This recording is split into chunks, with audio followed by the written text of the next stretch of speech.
ఈ చిన్న పిల్లల ఆవేదన రోజు కనబడతలేదా నీకు? హైకోర్టుకు అర్థమైంది కానీ నీకు అర్థమవుతలేదా?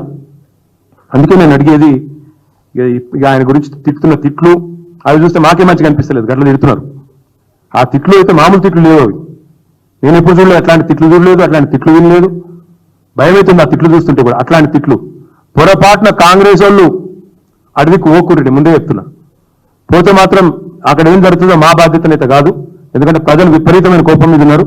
మీరు పొరపాటున కూడా అడవికి ఓకుండ్రి, పోతే మాత్రం ఏం జరిగినా మా బాధ్యత అయితే కాదు. కానీ ఒకటి మాత్రం పక్కా, ఇవాళ వేలాది మంది కుటుంబాలను రోడ్డు మీద పాడేసి లక్షలాది మంది నిరాశ్రయులను చేసి పేద మధ్యతరగతి ప్రజలు అన్ని అనుమతులు తీసుకొని కట్టుకున్న బిల్డింగ్లను ఇష్టం వచ్చినట్టు కూలగొడతా అంటే మాత్రం బీఆర్ఎస్ పార్టీ మాత్రం చూసుకుంటా ఊరుకోదు. ఖచ్చితంగా వారికి అండగా నిలబడతాం. నిన్న మా నాయకులు మాటిచ్చొచ్చారు.